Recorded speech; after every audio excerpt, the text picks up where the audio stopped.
Hi అండి, welcome to our channel. ఈరోజు క్లాస్లో మ్యాథ్స్ మెథడాలజీకి సంబంధించిన గణిత శాస్త్రం ఉద్దేశం విలువ అనే టాపిక్లోని important bits or practice bits అనేవి ఎక్స్ప్లెయిన్ చేసుకోవడం జరుగుతుంది. ఆల్రెడీ దీనికి సంబంధించిన ఫ్యూ టాపిక్స్ అనేది ప్రీవియస్ క్లాస్లో మనం ఆల్రెడీ ఎక్స్ప్లెయిన్ చేసుకున్నాం. సో ఈ క్లాస్లో ఇంపార్టెంట్ బిట్స్ అనేవి ఎక్స్ప్లెయిన్ చేసుకోవడం జరుగుతుందన్నమాట. వాటిలో ఫస్ట్ బిట్ వచ్చేసి క్రింది వానిలో ఉద్దేశాల్లోని రకం కానిది. క్రింది వానిలో ఉద్దేశాలలోని రకం కానిది.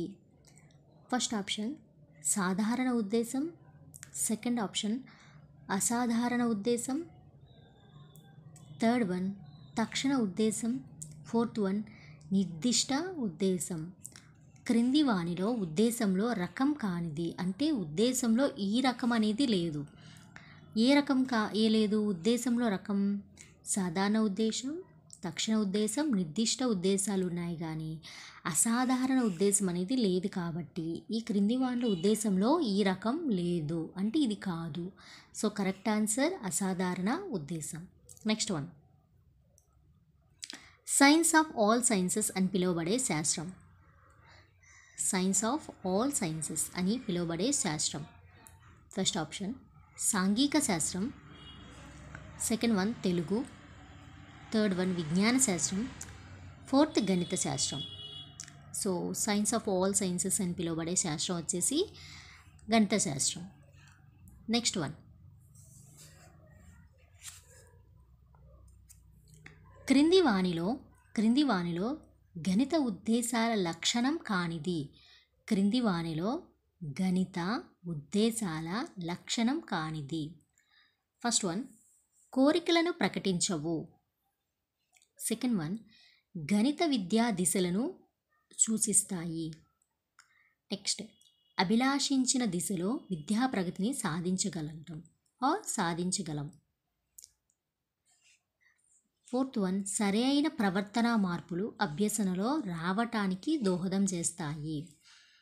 సో ఇక్కడ ఏంటంటే గణిత ఉద్దేశం లక్షణం కానిది అన్నారు. సరైన ప్రవర్తన మార్పులు అభ్యసన రావటానికి దోహదం చేస్తుంది గణిత ఉద్దేశం అనేది. అలాగే అభిలాషించిన దిశలో విద్యా ప్రగతిని అంటే మనం కోరుకున్న వేలో విద్యా ప్రగతిని సాధించగలగటానికి కూడా గణిత ఉద్దేశం లక్షణం అనమాట ఆర్ లక్ష్యం. అయితే గణిత విద్యా దిశలను సూచిస్తుంది. ఎస్, ఖచ్చితంగా ఇది సూచిస్తుంది. ఇక్కడ ఏంటంటే కోరికలను ప్రకటించవు అనేది ఉంది, లేదు. గణిత ఉద్దేశంలో ఏంటంటే దాని యొక్క లక్షణం కోరికలను ప్రకటించడం అనమాట. సో ఇక్కడ కోరికలను ప్రకటించవు అనేది గణిత ఉద్దేశ లక్షణం కాదు. కరెక్ట్ ఆన్సర్ కోరికలను ప్రకటించవు అనేది. నెక్స్ట్ వన్ గణిత శాస్త్రంలో సంఖ్యలను వాస్తవాలను సంఖ్యలుగాను మార్చే అవినాభావ సంబంధం ఉంది అని తెలియజేసే ఉద్దేశం. గణిత శాస్త్రంలో సంఖ్యలను వాస్తవాలను సంఖ్యలుగాను మార్చే అవినాభావ సంబంధం ఉంది అని తెలియజేసే ఉద్దేశం. ఫస్ట్ ఆప్షన్ ప్రయోజన ఉద్దేశం, సెకండ్ వన్ ఉదరపోషణ ఉద్దేశం, థర్డ్ వన్ క్రమశిక్షణ ఉద్దేశం, ఫోర్త్ వన్ వృత్తి సంబంధమైన ఉద్దేశం. సో ఇక్కడేంటి సంఖ్యలను వాస్తవాలను సంఖ్యలుగాను మార్చే అవినాభావ సంబంధం ఉందని మనం దేంట్లో చెప్పుకున్నాం? ఉదరపోషణ ఉద్దేశంలో చెప్పుకోలేదు, క్రమశిక్షణ ఉద్దేశంలోనూ చెప్పుకోలేదు, వృత్తి సంబంధమైన దాంట్లో చెప్పుకోలేదు, ప్రయోజన ఉద్దేశంలోనే చెప్పుకున్నాం మనం. అంటే ఆ స్టూడెంట్ యొక్క ఆ పర్టిక్యులర్ సబ్జెక్ట్ యొక్క ప్రయోజనార్థం ఆ ప్రాబ్లమ్ని సొల్యూషన్ కనిపెట్టడానికి మనం చేసే ఒక ప్రయత్నంలో ఏంటంటే ఆ ప్రయోజనార్థం వాస్తవాలను సంఖ్యలుగా మనం కన్వర్ట్ చేసుకోవచ్చు, సంఖ్యలను వాస్తవాలుగా కూడా కన్వర్ట్ చేసుకోవచ్చు. సో ఇక్కడ ఏ ఉద్దేశం తెలియజేస్తుంది అంటే ప్రయోజన ఉద్దేశం అనేది తెలియజేస్తుంది. కరెక్ట్ ఆన్సర్ ప్రయోజన ఉద్దేశం. నెక్స్ట్ వన్ వ్యక్తులు వారి స్థాయిని బట్టి అవకాశాన్ని బట్టి నైపుణ్యాన్ని బట్టి గణితాన్ని వృత్తిగాను జీవన విధానంగాను ఎంచుకొని శాంతియుతంగా జీవించడానికి ప్రయత్నిస్తారు అని తెలియజేసే ఉద్దేశం. వ్యక్తులు ఏంటంటే వారి వారి స్థాయి మనం మీద ఆల్రెడీ చెప్పుకున్నాం అనమాట. దేంట్లో చెప్పుకున్నాం? ఉదర పోషణ ఉద్దేశంలో చెప్పుకోవటం జరిగింది. వారి వారి స్థాయిని బట్టి, వాళ్ళకి ఉన్న అవకాశాలు బట్టి, వాళ్ళలో ఉన్న పర్టికులర్ స్కిల్స్ బట్టి ఏంటంటే గణితాన్ని వృత్తిగాను జీవన విధానంగాను ఎంచుకొని ప్రశాంతంగా జీవించడానికి ప్రయత్నిస్తారు అని తెలియజేసేది క్రమశిక్షణ ఉద్దేశం కాదు, సన్నాహోద్దేశం కాదు, ప్రయోజనోద్దేశం కాదు. అది ఉదర పోషణ ఉద్దేశంలో ఉంటుంది. కాబట్టి కరెక్ట్ ఆన్సర్ ఉదర పోషణ ఉద్దేశం. నెక్స్ట్ వన్, ఒకే నాణానికి ఉన్న బొమ్మ బొరుసు లాంటి ఉద్దేశాలు. ఒకే నాణానికి ఉన్న బొమ్మ బొరుసు లాంటి ఉద్దేశాలు. ఒక నాణానికి ఉన్న బొమ్మ బొరుసు లాంటి ఉద్దేశాలు ఏమని చెప్పుకున్నాం మనం? ఫస్ట్ వన్ ప్రయోజనోద్దేశం, సెకండ్ అంటే ప్రయోజన ఉద్దేశంలోనే నెక్స్ట్ వన్ అంటే వేరేది ఉదర పోషణ. ప్రయోజనోద్దేశం, ఉదర పోషణ, ఒకే నాణానికి ఉన్న బొమ్మ బొరుసు. నెక్స్ట్ క్రమశిక్షణోద్దేశం, ఉదర పోషణోద్దేశం. నెక్స్ట్ వన్ అంటే థర్డ్ ఆప్షన్ క్రమశిక్షణోద్దేశం, శీలోద్దేశం.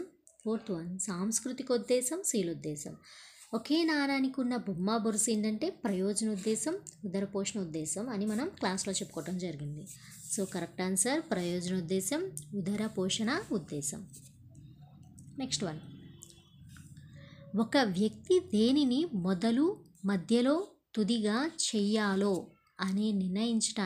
నిర్ణయించడానికి అవకాశాన్ని కల్పించేది. ఒక వ్యక్తి ఏంటంటే ఎలా స్టార్ట్ చేయాలి, ఎలా మధ్యలో స్టెప్స్ అనేవి ఇన్వాల్వ్ చేయాలి, అలాగే ఎలా ఎండ్ చేయాలి అనేది నిర్ణయించడానికి అవకాశం కల్పించేది ఏంటి అని ఇక్కడ అడుగుతున్నారు. శీలం అంటే శీలోద్దేశం అని మనకు ఉంది కదా, దానికి సంబంధించి శీలం. సాంస్కృతోద్దేశం ఆర్ సౌందర్యోద్దేశం, క్రమశిక్షణోద్దేశం. ఏంటిదండి? క్రమశిక్షణే కదా. ఒక వ్యక్తి ఏదైనా ప్రాబ్లమ్ని కానీ తను చేసే పనిని కానీ ఎలా మొదలు పెట్టాలి, మధ్యలో ఎటువంటి స్టెప్స్ అనేవి ఇన్వాల్వ్ అవ్వాలి, ఎలా ఎండ్ చేయాలనేది ఒక క్రమశిక్షణ. ఎవరికైతే క్రమశిక్షణ ఉద్దేశం ఆర్ క్రమశిక్షణ విలువలు ఉంటాయో వాళ్ళు మాత్రమే చేయగలరు. కాబట్టి అవకాశాన్ని కల్పించేది క్రమశిక్షణ ఉద్దేశం అంటే క్రమశిక్షణ కరెక్ట్ ఆన్సర్. నెక్స్ట్ వన్, గణిత అధ్యయనం వల్ల విద్యార్థులలో తార్కిక ఆలోచనను, విశ్లేషణ వివేచనను, సునిశ్చితత్వాన్ని అభివృద్ధిపరుస్తుంది అని తెలియజేసే ఉద్దేశం. గణిత అధ్యయనం వల్ల విద్యార్థులలో తార్కిక ఆలోచన, విశ్లేషణ వివేచన, సునిశ్చితత్వం అభివృద్ధిపరుస్తుంది అని తెలియజేసే ఉద్దేశం. ఫస్ట్ వన్ ఉదర పోషణ ఉద్దేశం, సెకండ్ వన్ క్రమశిక్షణోద్దేశం, థర్డ్ వన్ స్వయం అధ్యయనోద్దేశం, ఫోర్త్ వన్ సాంస్కృతికోద్దేశం.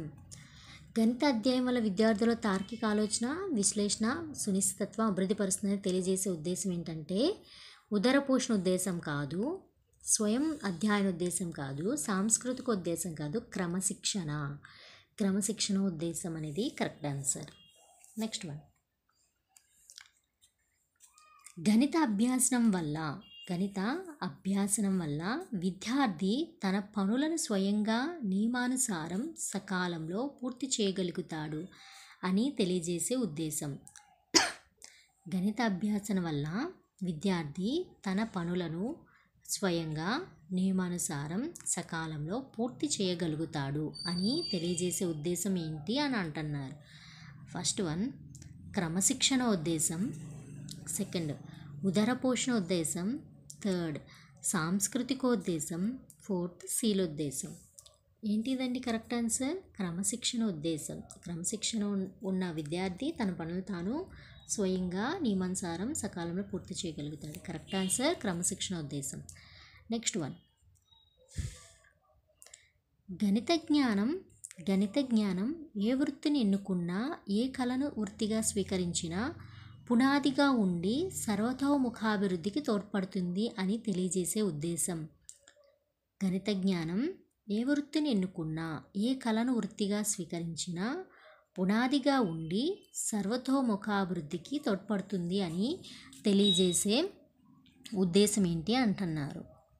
ఫస్ట్ వన్ జ్ఞానోద్దేశం, శీలోద్దేశం, వృత్తి సంబంధమైన ఉద్దేశం, సాంస్కృతిక ఉద్దేశం. ఏదండి కరెక్ట్ ఆన్సర్ వచ్చేసి ఏంటిది? వృత్తి సంబంధమైన ఉద్దేశం అన్నమాట. Option 3 correct answer. Next one మానవుడు గణిత జ్ఞానం సంపార్జన